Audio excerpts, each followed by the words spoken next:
We've talked a little bit about Maine's failing scores. We have a quarter of our fourth graders that can read at grade level. It's abysmal. You have turned around, obviously, big systems multiple times now. Where do you start with a state like Maine? And I'm particularly interested in that answer because you didn't just, as we've discussed, you didn't just tweak things. You made wholesale system-wide change. So where do you start in a state like Maine? I think I don't know enough about Maine, but here's what I think. If it's typical, I would start with failing districts. I would start with 2 or 3 of them, and in those failing districts, and I would start with the commissioner of ed or whatever, the state chief or whatever it's called, and the legislature to say, look, it's unacceptable to have this in our lowest performing districts, and we need to do something bold. And now, then keep in mind, that would never happen. we are in a dream world here, right? Okay, Our current commissioner of education has gone on the record saying that before we can work on improving kids' scores, we need to make sure that we're ensuring their social emotional learning, because they can't learn if they're off kilter emotionally. One of the things we've proven in Houston is that we don't have to treat our kids as if they're broken and they can't learn. I've heard the argument for the last 20 years in the profession. These are poor kids. They come with a lot of needs. They're traumatized at home, and all this stuff. And no question, there are more needs and there's some social emotional needs. I'm not arguing that. I'm saying treating all kids just because they're poor, they are emotionally traumatized and they can't learn. That is not right, and it's really demeaning, and it's setting such low expectations. It's what George Bush once said, or President Bush said, the soft bigotry of low expectations. That's what that is. And so we care for them. We provide social services. We have what we call sunrise centers. We have counselors. But we also raise expectations like, yes, we get it. But right here, right now, don't add a problem to a problem. We're going to help you read. We're going to do that with care. We're going to feed you. In the 130 schools, the doors open at 6:30. Wow. Yeah. Wow. So that parents can drop them off. Kids can get there. They obviously can eat. There's breakfast. Next year, and the doors close 1 hour after school ends. The instruction ends. Next year, and we're piloting, doors will open at 6:30 in 9 schools, but they won't close till 6. Wow. And dinner will be served.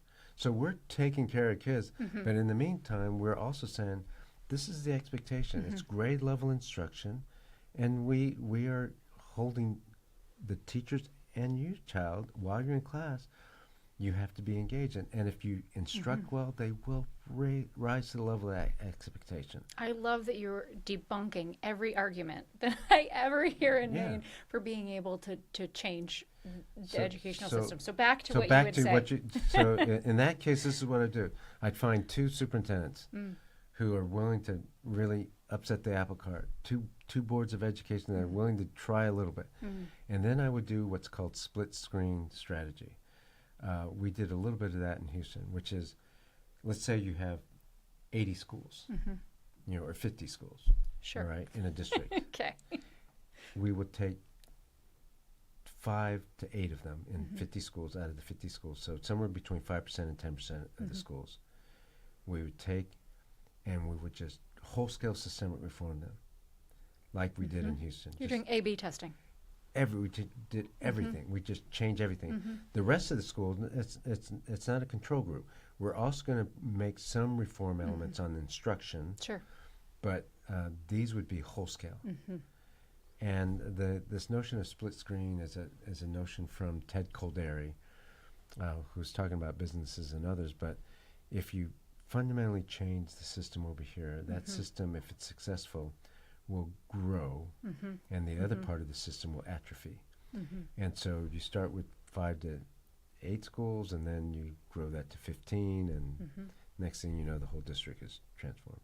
I mean, that's amazing because, you talk about expectations for not just students but teachers. Mm-hmm. And I imagine that in this scenario where you've got the wholesale change, if any of the teachers don't like it, they don't want to be part of that wholesale change. Well, there's another part right over here where you can go there, and at the same time, there might be folks who want to try something different. They want to see if it'll work for the kids, and they're on board with that wholesale change. We paid them $10,000 more than okay, that's right off the bat. Good incentive too. Yes, I'm a big believer in moving your highest performing teachers to your lowest performing schools, and you can't do it a one-off or two-off. You have to do it pretty substantially. I learned this in Dallas that we actually did service, and I said, how much money would it take you to move to a low performance school? You have a good evaluation, yep, and you're getting paid for that. How much would it take you now to go to this other school? And they said, one, we want to keep our evaluation for at least 2 years because it's going to be harder, so our evaluation might go down. Yep. And two, we want $10,000. But three, and this was a deal breaker for some of them, I don't want to go by myself. Oh, interesting. I want a team of people because I will be seen They know it's as, going to be hard. Yeah, and I will be seen as a pariah, and I will not have support, and people will not like me, and I'll feel isolated. And what can one teacher do anyway? Sure. To turn around a school. Sure.